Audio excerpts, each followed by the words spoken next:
I was staying with my brother at a cabin in northern Montana. It was in a dip between the mountains, tucked away in the trees.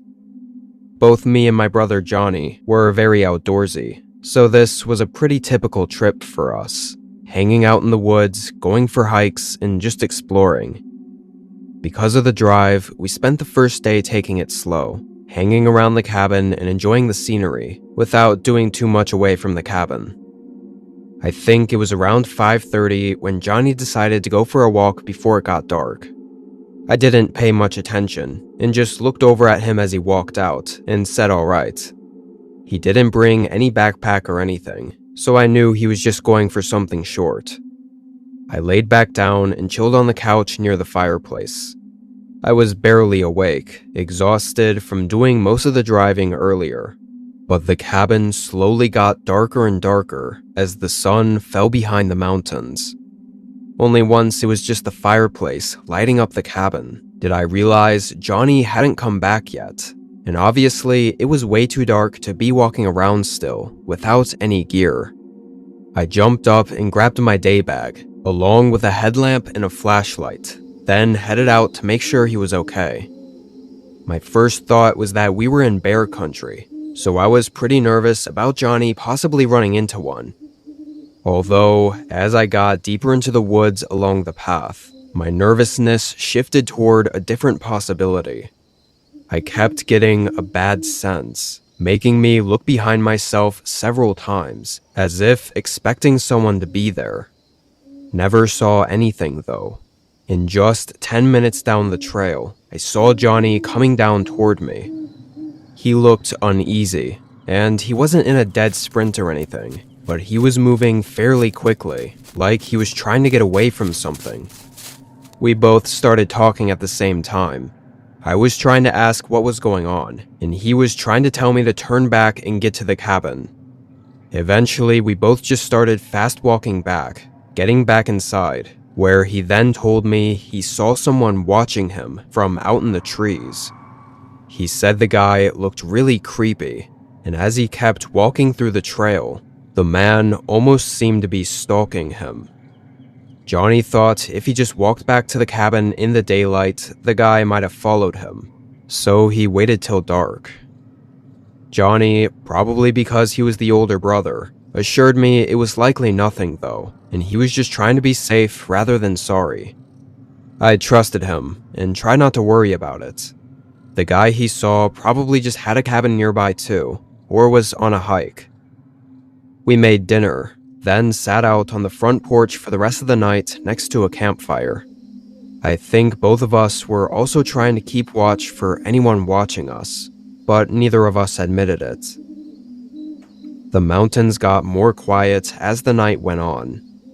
We talked around the campfire well into the night, going in later and sleeping until morning. After a short breakfast, we packed our bags and left to go on the main hike in the area, going up to the peak of one of the mountains, and taking around 6 hours. Both of us were super exhausted afterward. The last hour of walking back to the cabin felt like it dragged on. Heading in, Johnny tossed his bag down and said he was going to take a shower. I waited on the couch. The cabin only had 2 rooms and 1 bathroom, so I had to wait for him.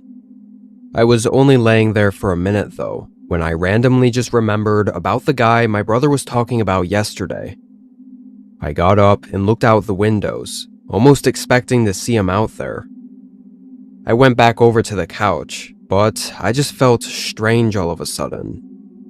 A few more minutes went by, trying to figure out what it was I was feeling, when I noticed the obnoxious sound of the water pump for the shower hadn't started yet. Johnny? No response.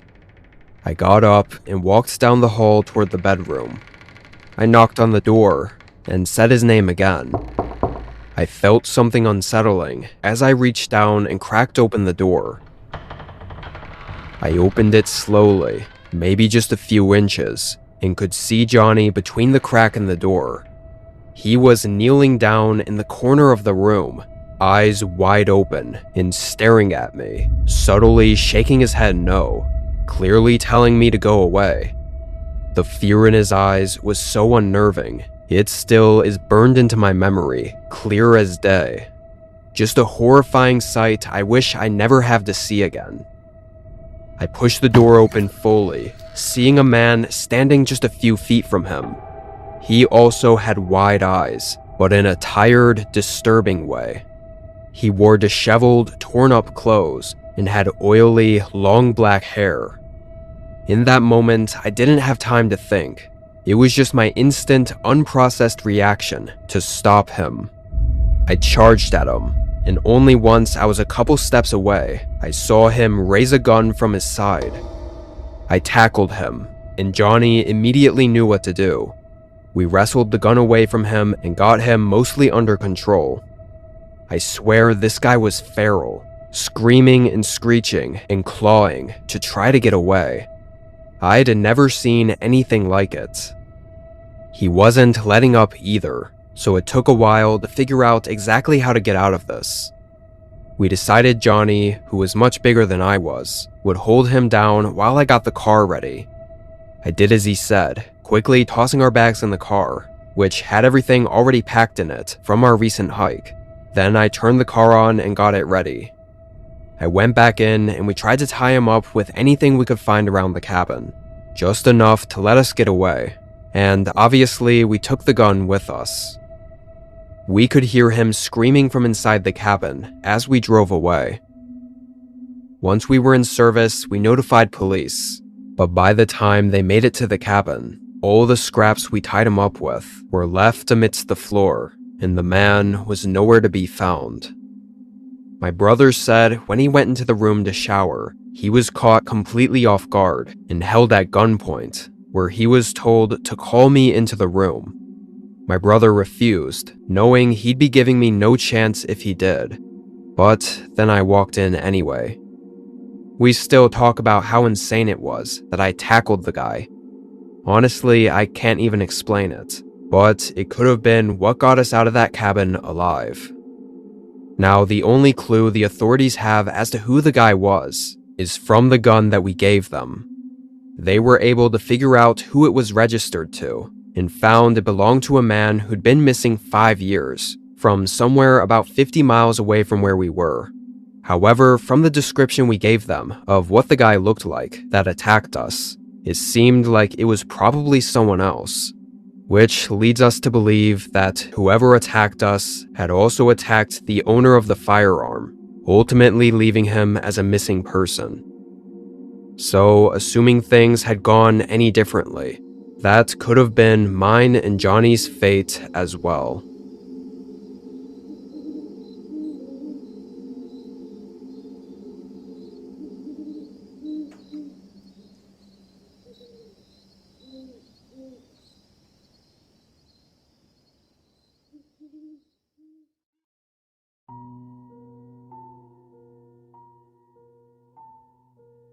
In 2016, I made a trip down to my father's old cabin. It was 6 hours away in the woods outside of the hometown he grew up in, which was no longer even a town. Just an abandoned row of old buildings and stores along a deserted road. We'd never really go to his cabin because he said there wasn't much of a reason to once the town was gone. But after he passed away, I figured it'd be nice to take a trip down there to visit the home he once built. I knew it'd be in real bad shape, and I wanted to do some restorations on it as best I could, just to keep it standing and preserve it for as long as possible. If anything, I hope the trip would clear my mind a little and give me some peace and quiet. I drove there, arriving at the town and parking my car behind one of the abandoned gas station buildings. Then walked on the thin, rugged, winding trail 2 miles up to the cabin. I had all my backpacking gear, and brought along the tools I'd need for the job. There was a part of me that knew it might have toppled already, so I was prepared to camp the night in a tent if I had to. Luckily, after making the long trek through the woods though, I found the cabin still standing. It was in a small clearing in the trees. Just a basic, rectangular log cabin with vines and greenery growing up the outer walls. When I walked in, I noticed there were no locks on the door, and found the interior to be in pretty awful shape. Trash scattered everywhere, and a musty, unpleasant smell filling the room. It was clear that at some point, someone realized this place wasn't in use, and probably had stayed here, maybe for a while, although it seemed it wasn't recent. No signs of anything being there for a couple years or so. I moved what I could into the corner of the room, making a flat space to put my stuff, and with the sun already setting, I unrolled my sleeping bag and just settled in. I should mention, although I didn't hear or see anything that night, I couldn't sleep for any longer than 30 minutes at a time before waking up with a strange, disturbing feeling. It made for a really bad night. I got up at sunrise, groggy and wondering if this whole trip was a mistake. I used my little camping stove to brew up a coffee, then took a walk through the woods to clear my head. It was still kind of dark, the sun only barely peeking out through the trees. A little ways in, I found an overlook, sort of a hill where I could see above the tree line.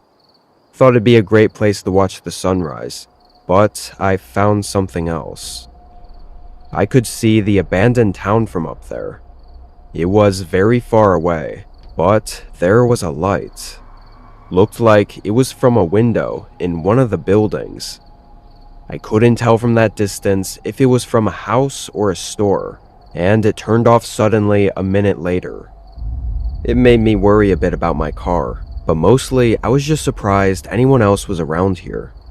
Likely, it was just some urban explorers checking out the town, and nothing to worry about, although it was a really big coincidence.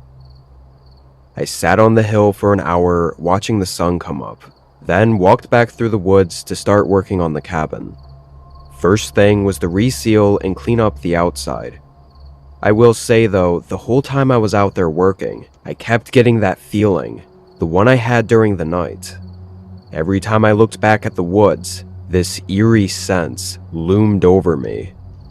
It took me a bit to really understand what it was that I felt, but eventually I managed to grasp what I think it was.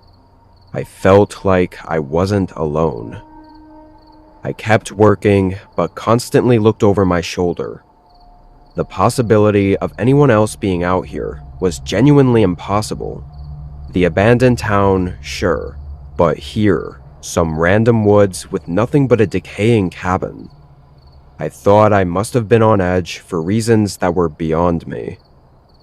Once the sun was going down, I headed inside, testing out the old wood stove. These things seemed to be undying, as it fired up no problem and warmed up the cabin. I sat near it and just watched the flames, listening to it crackle as I thought about everything. My dad, this trip, just life in general. But sometime later in the night, the crackles in the flame were suddenly accompanied by a similar sound. Cracks and crunching coming from the front of the cabin. I turned my head and listened. I only managed to realize it wasn't a wild animal and was definitely a person just as they got up to the front door. The wood stove suddenly felt like it was 1,000 times louder, preventing me from intently listening to whoever the hell was outside the cabin. Then they knocked and called out a name that made my whole world stop for a moment. The man called out my dad's name. It felt like it just took hold of me, making me stand up and walk up to the other side of the door in complete shock. How did he know my dad? I couldn't resist calling out and asking who he was.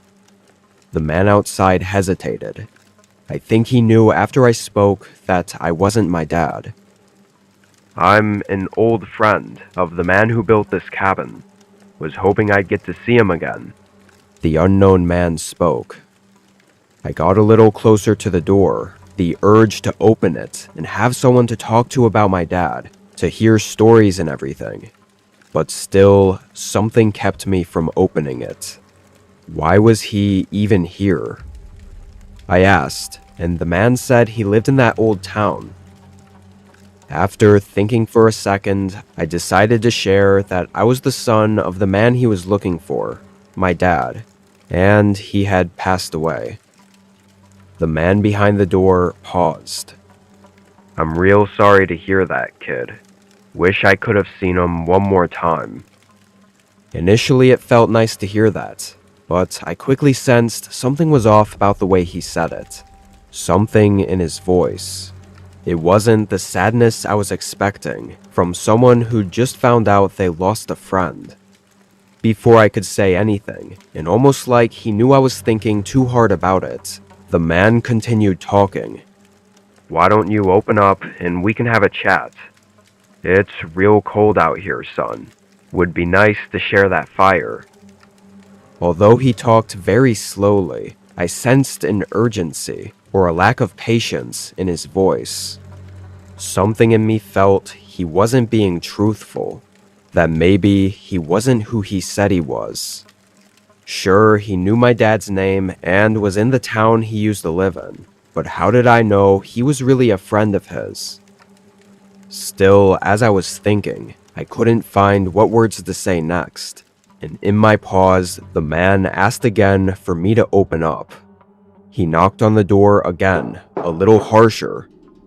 His voice grew less kind and more demanding. I took a few steps from the door, backing away. Kid, open the door. You gonna let me die out here in the cold? That what your father would want from you. My heart began pounding as I dug into my backpack for my hunting knife. The man continued hitting the door and yelling subtle threats, discarding the fake identity of being a kind, harmless friend. This went on for much longer than I could keep track of. It felt like it never ended, some continuous nightmare. But suddenly, the man punched the door in anger, and it was followed by the sound of his footsteps walking away, going back into the woods. I stayed up all night, mind racing as I waited in fear. But when the sun came up, and with no signs of him around, I hurriedly packed my bag and ran from the cabin. I got really lucky, finding my car untouched, still well hidden behind the crumbling gas station. I fled from the town and drove non-stop back home. I was hoping with that trip I'd get some answers, or come to terms with everything, but honestly, I'm just left with more questions. I realized I never even really knew why my dad moved away from there. I guess I assumed it was because the town was dying off and everyone else was leaving, but now I think there was probably more to it, and maybe there were other reasons that he'd never brought me back to his cabin. I don't know why that man was still around there, or what he really wanted from me, or how he even knew my dad at all. But something tells me he didn't have any good intentions that night. Had I let my emotions get the better of me and opened the door to invite him in, I genuinely don't think I ever would have made it out of that town.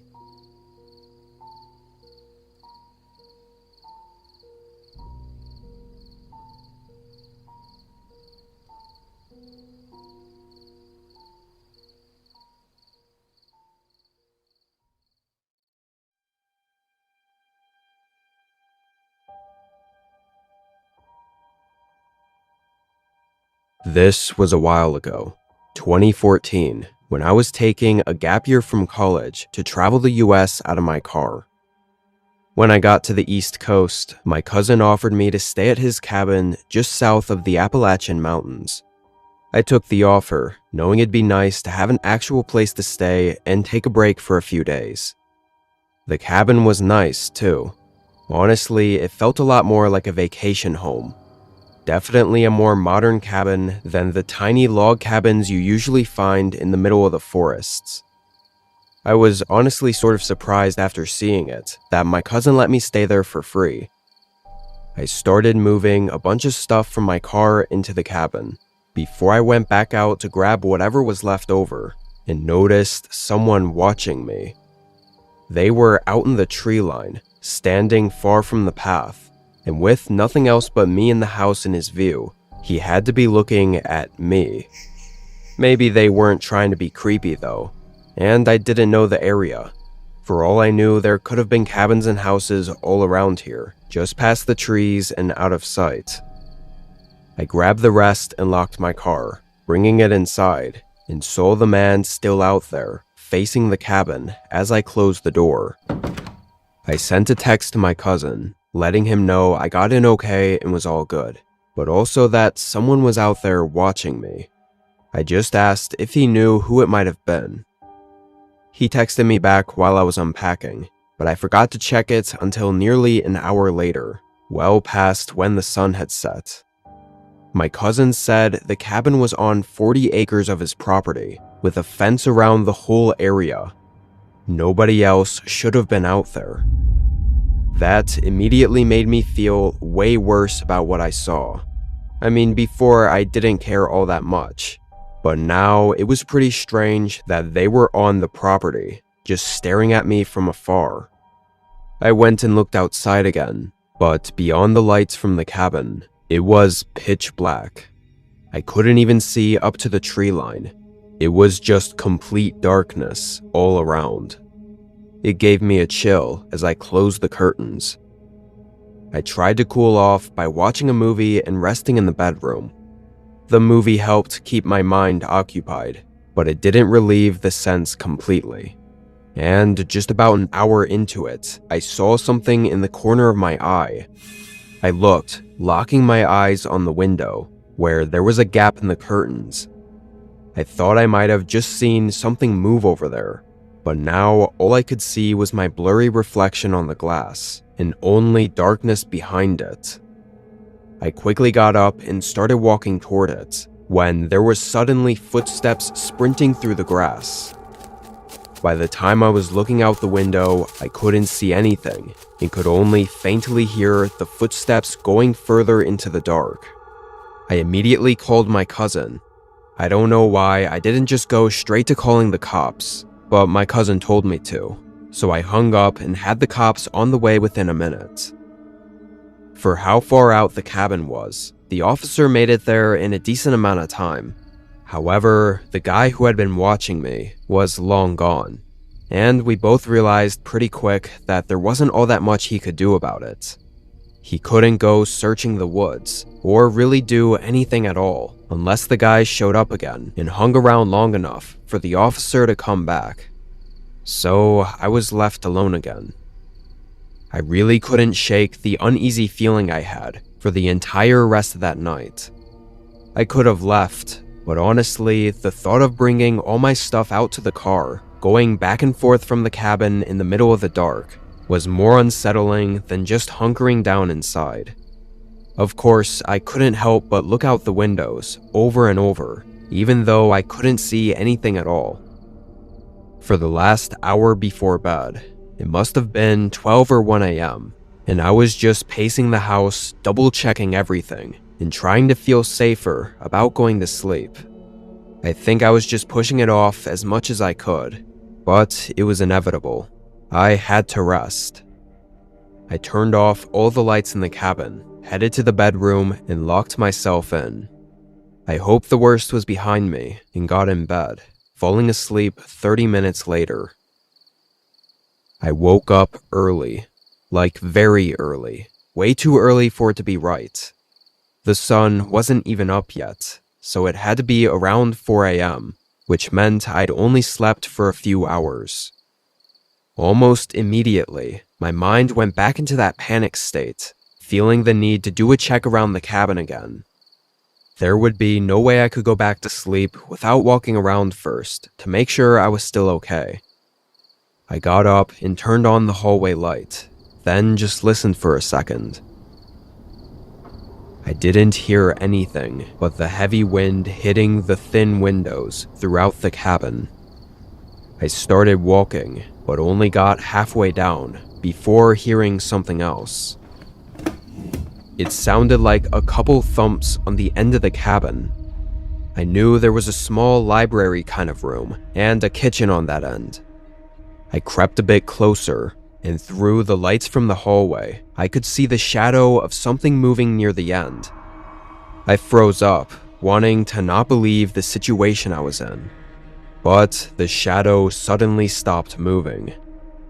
There was a few seconds, then it slowly started moving again, before a figure appeared at the end of the hallway. Just from the shape of the figure, I knew it was the same guy that had been watching me, the one I saw out in the trees. I turned around and locked myself back in the bedroom. The silence that followed was deafening. I thought he'd chase me, or try to attack me, or even break down the door. But it was just silent. I could hear my heart pounding. Then a few slow footsteps moved down the hall, right up to the other side of the door, and the man just stood out there. I clenched my phone in my hand, wanting to call for help, but thinking he might hear me and decide to speed up the process of whatever he had planned. So instead, I made the sporadic decision to grab my keys, open the window, and make a run for my car. I got in and sped away from the cabin. When it was all said and done, cops got there and found nobody. The man had entered from a window on the far end that had a broken lock. Whether he had broken it, or it already was, is undetermined. But the cops also found the bedroom door open. The lock on it was just one of those standard push-pin ones. Regardless, that meant the man was prepared to open the door, and was going to at any minute. So if I'd tried to stay there and wait for police, I wouldn't have gotten out so easily. What's really weird is he was there from the moment I arrived at the cabin, which likely means he'd been watching the place for a while. Maybe waiting for me or someone to arrive.